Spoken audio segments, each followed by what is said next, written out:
You're listening to Heroes in the Moment. What's up, heroes? I'm Michael. And I'm Nathan. Today, Fantastic Beasts, The Secrets of Dumbledore. The third one. The third one, first live, I guess, movie review for the Wizarding World that we actually, first theater experience for me of the Wizarding World personally. Same, I guess. Yeah, I've never seen another Wizarding World movie in theaters, so this is my first time because I'm just recently a Harry Potter fan. Same. Very recently. Less than a year. It's crazy how time goes. Okay. So spoilers ahead as we're going to review this movie for you guys, give you our initial reactions, give you some insight of what we really think about this movie and all that good stuff. So spoilers ahead. If you've not seen this movie, go watch it and then listen to this podcast. That would be appreciated.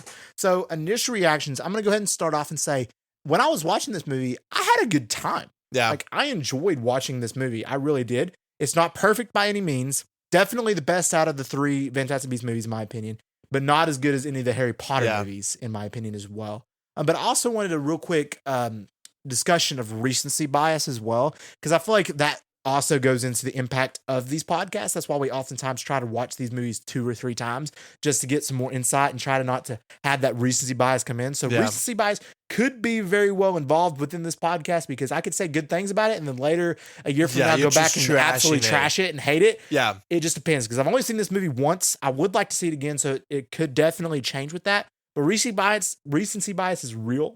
So my rating could change within a year. I don't know. It said disclaimer. The same thing happened with like the Star Wars sequels. Like, you know, initially I feel like everybody, like legit everybody who watched the first like sequels enjoyed them. And then they go back and watch them and think about it and they're like, that sucked. So, you know. I do agree. And I definitely think over time, I think my rating will also go down. Yeah. But to echo what you said, I generally did enjoy the movie and the theater experience. We had like a really lively crowd when we went. And as we're watching it, I remember I leaned over to Michael and we were like, I'm actually enjoying this. Like, this is actually good. Better than we expected for sure. Because we had low expectations going in. So. And definitely, like you said, I feel like it's the best out of 3. There's still a lot of issues with it. Right. But I definitely feel like the more, or at least like the 3 or 4 days since I've seen the movie, the more I've thought about it, I think my rating's gone down. Yeah, I agree. A little bit. The more I think about it, the more reviews I see online, I'm like, okay, all right, that wasn't perfect. They could have done that better.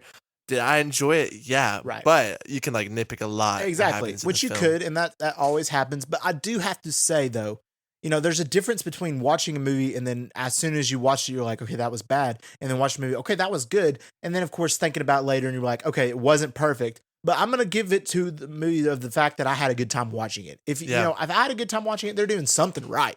I'm like Morbius. So I mean, you know, I fell asleep. Exactly. That was all of my top 5 most movies for this year. Morbius, man, like I fell asleep. It had one of the best scenes ever. Like Matt Smith dancing. My favorite scene ever. I almost spit on my water. I was taking a sip. Bro, listen, that people are calling it like true cinema. Even, you know, Scorsese it's made $1 billion. Dude, $1 trillion tickets sold. $1 trillion tickets sold. One of the best scenes in cinema. Yes, I would agree. Well, we always bash Morbius in every one of our episodes. It's not even about Morbius. That's we go back it just came out and we're talking about it. We just go back. I could go back a year from now and be like, Morbius wasn't as terrible as it could have been, as it was. It can get worse. And honestly, like my rating of it has gone up just a tad because there's certain scenes I'm like, okay, that was not terrible, but still not great. Still not great movie. All right, so let's get into this movie review. First, we're going to start off with arguably the most important part of any movie, the characters. And starting off with kind of the new protagonist of this movie, kind of changed protagonist, and that being Albus Dumbledore, played by Jude Law. I feel like he was a highlight for sure of the movie. Bro, he freaking killed his role. I'm a huge Jude Law fan. I was first introduced to him in the Warner Brothers Sherlock Holmes films.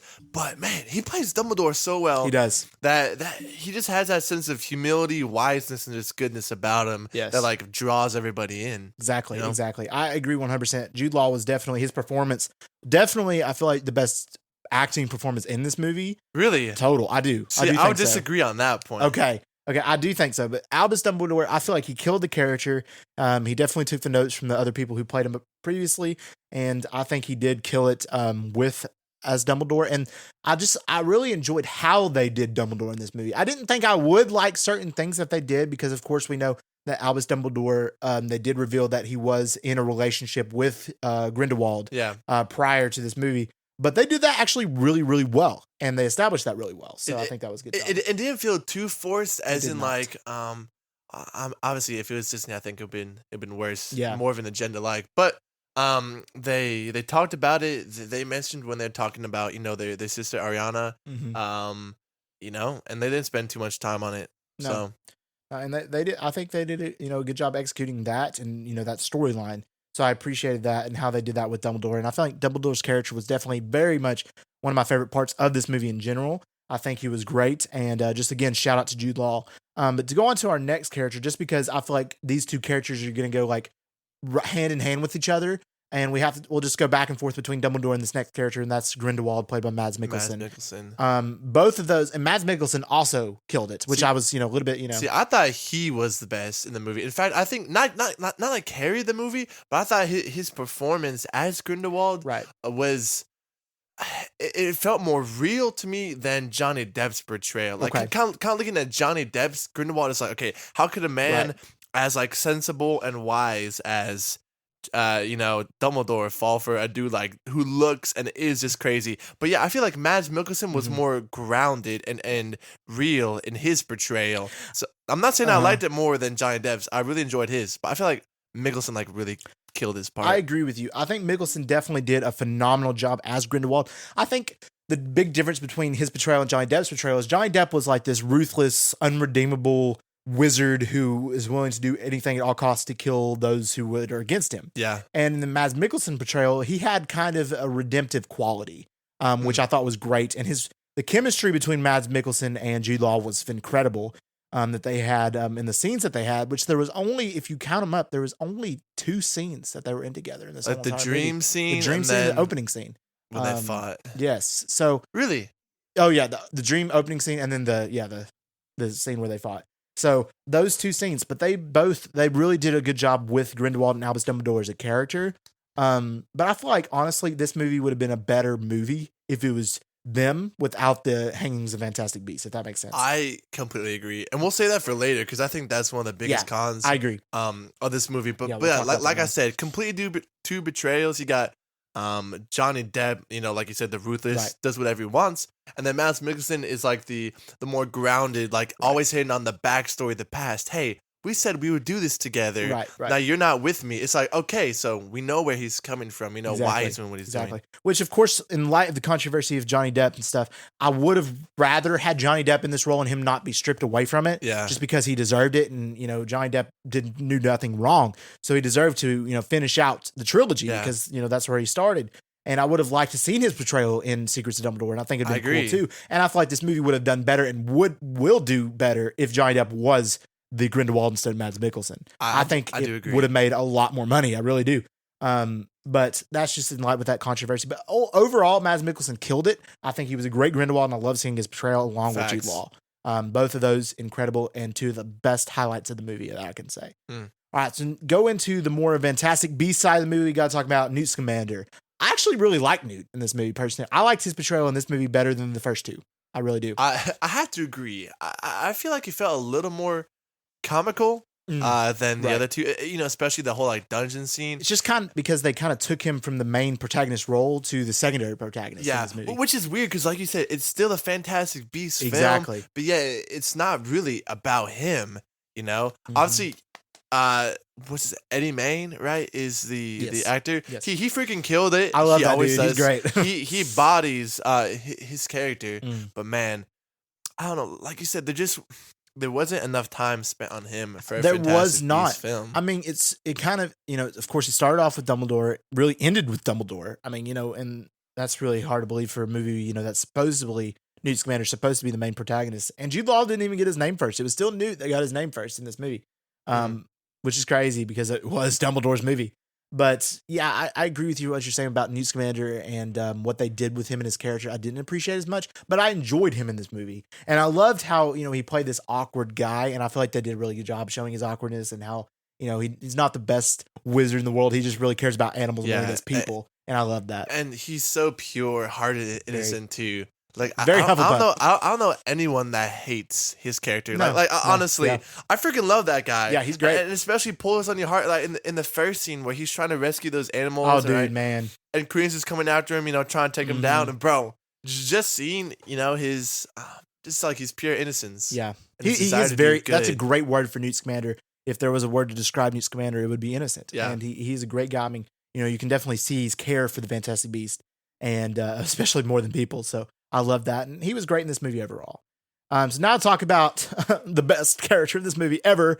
My favorite, Jacob Kowalski. Kowalski. I love that man. He was great. Listen.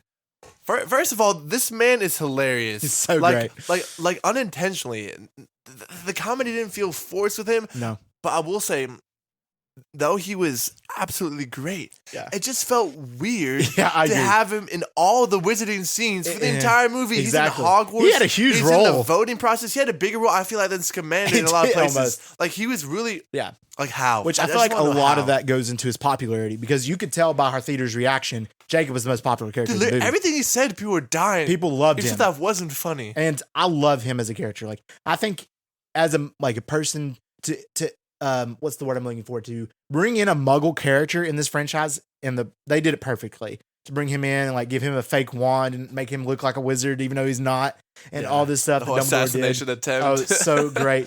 And everything about him, and his love, his fell in love with another witch who turned to the dark side and kind of came back to in the end, was just great. And I love his story. Of course, I agree with their explanations of why he was in it, because he wasn't needed. He was just there for comedic relief. Yeah. But the fact that the writers, and hats off to the writers, they could have easily made all this stuff cheesy, not needed, not funny, forced comedy, but none of it was forced at all. No. It was perfect. It was generally funny. It was. It just felt like he was improvising like a lot of scenes. I know. Like moving the frying pan like underneath his arms, like interacting with the characters. Yeah. It felt natural. It did. And he had a ton of screen time, man. He had a lot of screen time, but I loved him, and I loved seeing him back again. I would argue like maybe even too much for a Muggle character. Right. When literally everyone else in the film is a wizard or a witch. You know? That's right. That's right. I agree. I loved him. He was a great character. All right, next up we got to talk about Credence, played by Ezra Miller. That was one of your favorite parts. So I'll let you go for that. I know. I've seen a lot of hate about Ezra Miller's take on Credence. First of all, let me start by saying I still don't know why Ezra Miller's with the franchise, and then Johnny Depp is not. Oh yeah. Obviously this movie was filmed years ago, but dude, I generally felt like Credence was a really good part of this film. Oh, yeah. I feel like, in fact, they should have given him more screen time because his backstory and his spoilers ahead, his relationship with the Dumbledores, like, it's not hit on enough. Right. He's a troubled, sick character, desperate for help, and that's one of the big like plots of the movie, and they don't give it enough justice. Okay. But as far as the acting goes, Ezra Miller killed it, and I think the writers did a good job with the limited time they had with Credence. I will say, and I agree with that, and I do think this was the best performance of Ezra Miller out of the three Fantastic Beasts. I did not like Credence in the first Fantastic Beasts or the second one. I really hate him in the first one. I didn't like either. I didn't like him in either of those movies at all as a character. I feel like they did definitely better in this movie, but again, I feel like the writing surrounding his character, it was just not good for this movie. I feel like it could have been a lot better. His scenes that he was in did not get justice, like you said, I agree, that it deserved. I think his character was a lot better, in this movie. And Ezra Miller did kill it, and it was definitely a lot better illustrated in Secrets of Dumbledore than the prior films, but it still just wasn't perfect, and I feel like it was a character that could have easily been written out, and nobody would have thought another thing about it. So that's my thing about that. It leaves me thinking, with what Ezra Miller was able to do with the limited time he had and the bad writing, like what could he have done with the right chance and the right writing? Right. It's what like I asked myself. Yeah, but he definitely rocked the long hair a lot better than the bro. Such Snape vibes. Oh, it's so like, Snape vibes. He can play a young Snape. Oh, like, easily. Like oh my goodness, he looked exactly like he Snape. He looked. I can't even lie. He's intimidating. Oh, he's an intimidating character. He was, and his power, man. He's a powerful wizard, and I love seeing that in this movie. And I will say his fight with Dumbledore was fantastic. So I did admit that. That was cool. Great. All right, so we got to talk about. I had the rest of the like I guess Dumbledore's first army, I guess we can call them, the rest of the team, and kind of a one talk about like them all in once. So first off, we got Theseus. I want to say that's Newt Scamander's brother. I don't know his name. So I can't pronounce his name. I liked him. I thought he was pretty cool. I thought he was genuinely another one of the bright spots. Yeah. I feel like him and as Commander's relationship was amazing. Oh, yeah. They played off each other great, They and I played definitely brothers want to well. see more of him. Yeah. Like, for real. I thought he was he well. killed it. I thought he was very good. I feel like he did not have enough screen time as well. Facts. I enjoyed him as well. And I also enjoyed, surprisingly, which I didn't think I would necessarily, but I think she was also a bright spot of this film, is Professor Hicks. I thought she was actually really great. I wish she had more screen time. I did too. She was I've said fantastic. that about every character. She was a great character. Dude, Hicks was amazing. And it barely even touched on her, like, defensive powers, too. Exactly. Like, we saw what she could do, you know, like, with the whole, she was a powerful witch, too. assassination and stuff, too. But I wish we could have seen more. And I thought it was cool to bring in and show us, like, a professor from years ago that used to be the charms professor at Hogwarts. I think that was pretty cool, establishing that. But it makes me realize, because we had a Professor McGonagall cameo, I wonder why they didn't have McGonagall be a character in these movies, per se. Because all it was, because she was in Crimes of Grindelwald and then now this one, and all they were was small cameos. She could have been easily the character Professor Hicks was, and I don't know why. They can't justify it by saying, oh, we didn't want her in here because we don't want to take away from the Fantastic Beasts storyline, which they literally just did with the entire movie. Exactly. So it's they had possible, Dumbledore in the whole time. So yeah, it's possible maybe that the actress had, like, you know, a scheduling conflict, filming another movie or something, but I do agree. I feel like it would have been better to have Professor McGonagall on the team and had her play a bigger role in this movie, because it would have made so much sense and have been perfect for her character. And I don't know why they necessarily wouldn't have done that, because, you know, Minerva McGonagall is one of the best characters in Harry Potter in general. So I would have loved to have seen her, you know, in this as well. So that's a little bit unfortunate. But Professor Hicks, shout out to the writers for her, because she was great in this movie as well. So next up, we got to talk about Bunty, which she's probably my least favorite out of the team, but she was still interesting. See, I don't even think she was that interesting. I feel like she was just, like, there just to be, like, the weird, quirky, odd character. But like I said, she didn't have barely any screen time, but nothing about her, like, really attracted me to the character. Me neither. I mean, she was kind of like the guardian of Newt's case, I guess you could say. But that was really all she did. So can't really say much about her. Next up, we got to talk about somebody else that was also a pretty cool character, was Yusuf. I don't know if I'm pronouncing that right. Yusuf? I'm not. I don't know how to pronounce that. I don't know. But he was awesome. He also didn't get enough screen time. No, he didn't. Like, I know he was vibing with Grindelwald's army. I still don't get how Grindelwald didn't see through the complete act from the very start. Right. But dude, homie was powerful too. He was. But he was another character that I feel like wasn't written too well, because he's another character that you could easily just take out of this movie and nothing of the plot would have changed. Yeah. Really at all. I do agree. So that's unfortunate. Like, all that happened was they erased his sister's memory, and then it didn't touch that back on that at all, which was like never. And then there's a one scene like where he like blew up the road and the bad dudes were behind him. It's like, oh, he's powerful. Yeah, that was cool, but like it just didn't, like, you know, it didn't touch on his character much. Exactly. But that was pretty much for the team. Now we got to talk about another character that I actually really like her character, and that is Queenie. What do you think about Queenie? I'm not a big Queenie fan. Okay. I will admit, like, I mean, I know she's annoying, and I know she's supposed to be. Right. But despite that, I feel like she was a good addition to the movie. She killed it. Her story was well fleshed out. Yes, it was. With the whole, you know, kind of good, bad, leaving for the bad side, coming back to the good. Right. That was interesting, and her and Kowalski's plot was cool. Yeah, I agree. And her coming back to Kowalski, and her, I mean, she's a powerful witch because she's one of the most powerful mind readers in the wizarding world, because she can read minds like nothing. So that's pretty cool. And they established that, you know, way back in the first movie. And I always loved her in the first movie. Like, she was one of my favorite parts in the first movie. So I really liked, you know, bringing her back. And I liked seeing her villainous side and then kind of bringing her back in. So I thought that was pretty cool. So I enjoyed her character. Plus, she's kind of pretty. So, you know. So next up, we got to talk another character that's from Harry Potter as well, as Aberforth Dumbledore. He was dope. He was good. I feel like he's that stereotypical mysterious dude with a mustache, has a past character. Owns a bar. Right. Yeah. Like, I mean, we've seen it a million times, but I feel like they did it really well. Yeah. And to see him interact with his brother Albus was really cool, because you got to see like the differences and how they've kind of like processed their grief with the death. And this is the first time we've ever seen them two on screen together. So that's kind of cool, because we didn't get that in Harry Potter. I mean, Aberforth was in the Deathly Hallows, but he was never with Dumbledore, because obviously Dumbledore was double dead. So during that time. Dude, I've never heard that. So Dumbledore's double dead. So that's what happened. That's funny. So Aberforth, I did enjoy it. I love the relationship they established with him and Credence at the end of the movie as well. I thought that was really well done. Even though Credence was just like, oh, I'm dying. And we never really knew what he was dying from. Yeah, he probably had diabetes. I don't know. So I'm dying. He's like, come back to me. So then he seems like he was fine. Yeah, so, I know. But to see that redemption of Aberforth with his son Credence, right, was one of the most satisfying points of the film. Yeah, I can agree with that. I can agree with that. All right, to get into the more in-depth pros, Nathan, you want to hit us with the first pro? Yeah, I'll hit you with the first pro. So let me start by like recapping. Overall, it felt like the characters were the best part of the movie. Like that's what I feel like they invested the most into. Mm-hmm. But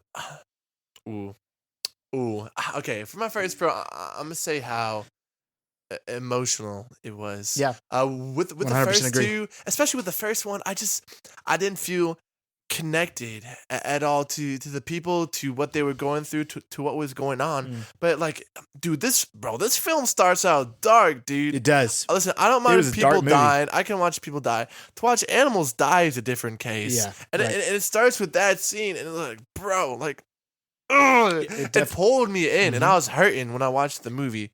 So I mean, obviously that's a good writing, but bro, it played on our emotions. This movie was super emotional, like through and through, like from start to end. Super emotional. Like you're emotional over this, you're emotional over Credence, you're emotional over Dumbledore.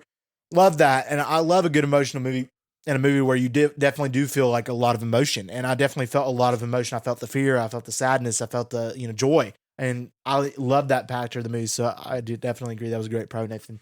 So next up for me, my first pro, I have to say, and again, this is a pro of all the Fantastic Beasts movies, and they've all done a really good job with that. But the use of magic, once again, is incredible. Yeah. The use of magic in this movie was one of my favorite aspects. I think it was so great. The fight scenes were awesome. They were short-lived, but they were awesome.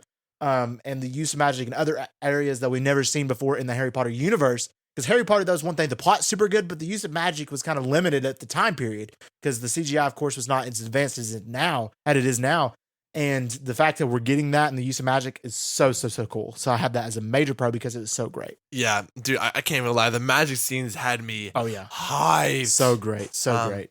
I do think another pro for this movie is kind of odd, but I think it was kind of the seamless transition from Johnny Depp's character to Mads Mikkelsen. I feel like watching it, I wasn't left like wondering, like, I mean, obviously the people know, what happened and why the cast changed, but I feel like it didn't really impact the movie much at all. Right. Whereas, say with another film, maybe if they had a cast change for a major villain, it would have been like pretty big. I feel like it kind of helped it push along too. Okay, so I don't know. I got you with that. Another pro I have is the CGI, dude. Like the CGI and cinematography on top of that were great. Like I thought they were very, very good.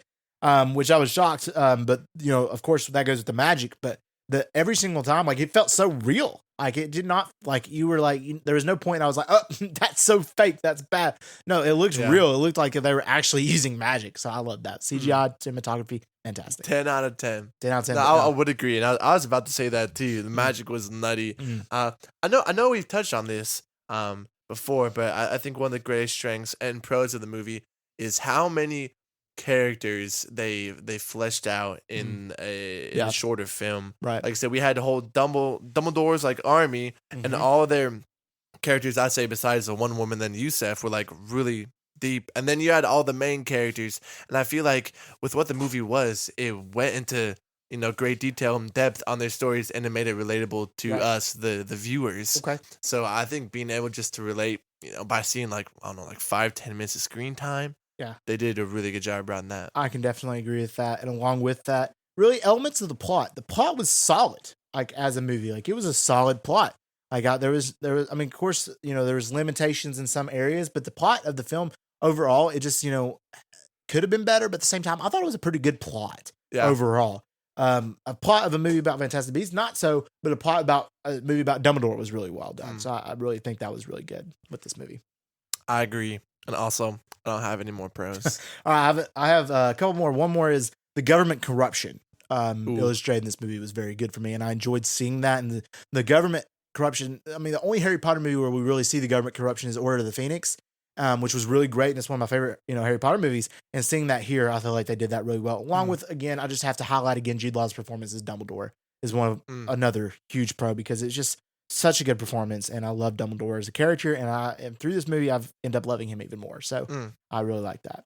All right, cons. I'll hit us with the first con. So the first con is kind of a major one because, for it being a movie that is titled Fantastic Beasts, it does not really have anything to do with Fantastic Beasts in this movie, which is a pretty big con for me. No, sorry. Go for it. Go for dude, it. That, like I said, I think that's the biggest con, dude. Yeah, that's a large con. That impacts the whole direction of the movies of the franchise. Exactly. Of the next 2 possible movies. Right. If we get them, I don't know. Yeah, like the actors I read have signed contracts for another 2 films, but Warner Brothers, if it doesn't like go over well, they don't have to make another 2 movies. Right. Like you said, it's confusing, bro. Fantastic Beasts, but it's not about Fantastic Beasts. It's about Dumbledore. It's about Grindelwald. Yeah. This should have been a standalone movie. That should have been, I agree 100%. It should have been a standalone movie, and that would have been 10 times better, I think. I mean, yes, it had the use of Fantastic Beasts with what was the animal called? The deer-looking thing? Chillin'. The Chillin'. Yeah. The Chillin' was cool, and the use of that, and it's, it sees like the future, and it sees like if somebody's pure of heart. I think that was cool, but that was really the only Fantastic Beast that was in it, besides, of course, Newt's like gang of animals that he had. Yeah. Other than that, the movie had nothing to do with Fantastic Beasts. It was about like Mads Mikkelsen's about character Grindelwald and the voting process. Corruption and all that stuff. About. It did not have anything to do with Fantastic Beasts, which is super unfortunate because it's a movie about Fantastic Beasts, supposedly supposed to be about Fantastic Beasts. So it shouldn't have even had that title. It should have just been like the Wizarding World, Secrets of Dumbledore. That's all it was. Yeah, just like a standalone. Exactly. And that's a huge con. Yeah, and I'll add to that. I feel like this movie was forced in that sense. All right, back in 2015, remember when that terrible Fantastic Four film came out? I do. The reason I read and I saw in the video why it came out is because they had to produce a movie to keep the rights to the characters, which is why it was rushed, which is why it sucked. And that's why they don't have the rights to the characters anymore. Exactly. And I do feel like this feels like a similar case. It feels like, first of all, it just felt like a Warner Brothers movie. Yeah. Like, just in that sense. But it just felt like they're just putting it out there for money. And it's showing the box office. I mean, it did the worst in the box office, out of the trilogy. The other 2 had better opening weekends, despite not being as good as this film. Yep. Why? Because it's venturing from the Fantastic Beasts. Exactly. Like you said, it should have been its own standalone movie. Fantastic Beasts should have been 1, 2 movies. And then maybe we could have gotten a trilogy about Dumbledore and Grindelwald. I completely agree. I feel like Fantastic Beasts and Where to Find Them would have been a great single solo project. And then if you have a trilogy about like Crimes of Grindelwald, Secrets of Dumbledore, and something else, that would have been great. I mean, it still probably wouldn't have been good, but that would have been great. And that goes with the controversy surrounding this. And I feel like also another reason that it did poorly is because not just because of the movie itself and the things going on in the Fantastic Beasts, is the controversy surrounding Johnny Depp and the fact that he wasn't in this movie. And a lot of people are boycotting this movie because of that. Because of Johnny Depp. And Warner Brothers made a huge mistake cutting him because Johnny Depp, of course, deserves to finish the movie. And not cutting Ezra Miller. Well, to be fair, Ezra Miller's controversy happened later. He's just being dumb. He's being dumb, but he was. I don't think they're going to ever cast him again on DC. So they got that going for him. I hope not too. So that would be fine with me. But yeah, it really does not well. And another con I have for this movie is the pacing. The pacing was not perfect. The first 2 acts, the pacing was great. The third act came along and the pacing was not good. And the third act was not the best either. Dude, I completely agree. The first 2 acts were, this leads into my con, because my con was the third act. The first 2 acts, the writing, the storytelling, and the pacing were really good. Right. I had a super long day, and we're watching this movie at like 10:30 at night. Right. Like Friday night. I never once fell asleep or got tired, which I normally do. Yeah, right. But the first 2 acts held your attention. It really did. And it just felt natural and unforced. But the third act hits, it slows down a lot. Tremendously. And a lot of the stuff that just happens just doesn't feel like, like... It didn't really make sense. It doesn't make sense. Like, my biggest thing with the third act is the stupidity of the voting process. You're like, an animal picks out, our leader. All right, okay, cool. But in addition to that, but it's never wrong, and you can't be deceived in any way. But yet, Grindelwald finds a way. Right. Homie, this one dude I was watching on YouTube was like, listen, they had more barriers for someone putting their name in the Goblet of Fire. Yeah.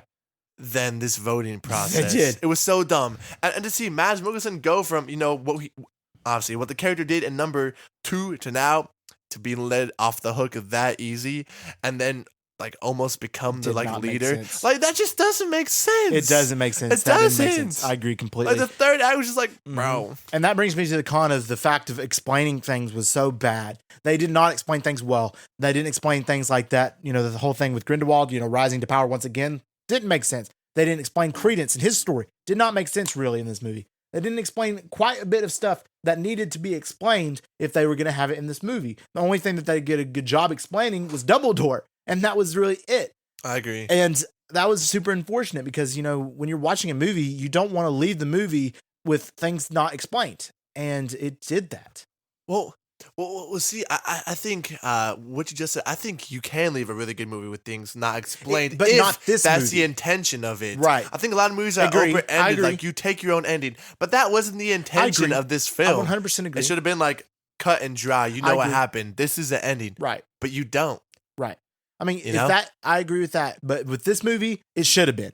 And it didn't do that. Yeah, it's not supposed to be an open-ended. You kind of choose what happens. Exactly. In the end, no, that's not like an Inception. It's not that kind of movie. It is this. Like it's a straightforward plot supposed to be, but it wasn't. And another con I have with that is the short fight scenes.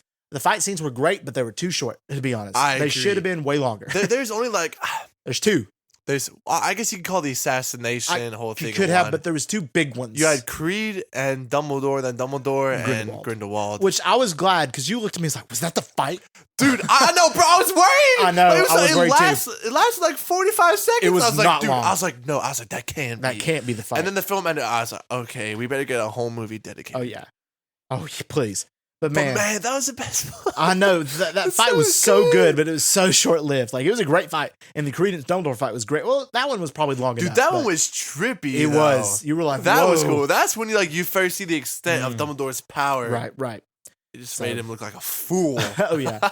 So that really concludes my cons. Did you have any more cons? No, those three big ones, it was just and those are the hardest cons. So direction feels weird, and then the third act is bad. Yeah. Right, I agree. All right, so now we got to talk about, really what's in store for the future of the Wizarding World. I mean, of course, way back when in 2016, J.K. Rowling revealed that there will be 5 Fantastic Beasts movies. Do you think at this point, Nathan, that we will get the final 2? Ooh, I think 2 is really pushing it. First of all, that's assuming that this movie does well enough for Warner Brothers Discovery to be like, I want to do another film. Right. If they decide to do another film, I feel like they should just do one more. I can see that. Like, would they still make it part of the Fantastic Beast? Yeah. I feel like if there's one more movie, it should be solely dedicated to the fight. And if so, it shouldn't be a Fantastic Beast film. No. I think they've concluded the Fantastic Beast story, if I'm being honest. The ending, honestly, the ending of Fantastic Beasts: Secrets of Dumbledore was perfect for the ending of Fantastic Beast. Yeah. But it wasn't perfect for the ending of Dumbledore. Yeah. It led to the beginning. It led to the beginning of Dumbledore Grindelwald's story more in depth. Exactly. So I feel like if we end that trilogy and then start maybe not necessarily a new trilogy or maybe another movie, even if they want to do another one with just Dumbledore Grindelwald, that would be great. My only thing is if they confirmed, and a lot of people are saying we don't want another movie, it's not necessarily needed, and there's no way they're going to end up doing another movie. I just want to see this fight. We have to see it. I want to see the fight between Grindelwald and Dumbledore. It has Dumbledore. to be the movie. Right. The fight. I want to see this fight. And if we don't get this fight, I'm going to be super devastated, honestly, because they led up to it so much. And even though fans are like, I don't want another movie. I don't want this, it's bad or whatever. I just would love to see this fight, man. That's just my whole point is, even if we just get one more movie, I just want the fight. I'm just being serious. I just want to see the fight. and you can do the whole movie based on that. Right. The tensions rising between Jude Law's character and Mickelson's character, and then they spend the whole third act in a massive battle. Maybe as a side characters you can bring in some of the Fantastic Beasts characters, but it's not going to be about them. It should be Dumbledore versus Grindelwald or something like that. I agree, and I would really love to see that. And that was my whole thing. Is when I was watching the movie, and then Dumbledore and Grindelwald, Grindelwald threw the Avada Kedavra, and Dumbledore blocked it. I was like, okay. I rose up from my seat. My heart started to pump because I was getting super excited. I was like, oh, this is happening. I didn't even know you could block it in the first place like that. But he did it. And I was getting so hyped. And then it ended 45 seconds later. And I was like, was that it? I was like, Michael, that can't be it. Man. But when he kept the Elder Wand, I'm like, okay, it's not it because there's going to be more. And he disappeared. Yeah. So we'll see what happens with that. So overall, to finish out this podcast, Nathan, what do you give Fantastic Beasts out of 10? Okay, out of 10, I'm gonna keep it in the numbers. I'm gonna go. It was higher. But it lowered for me. I'm going to give it a 6. Okay. We're going 6 out of 10 for this film. Okay. I can see that. I just feel like the direction of the movie with the franchise, with some of the lack of the direction, I just can't justify myself giving it, a 7. Right. So. Okay.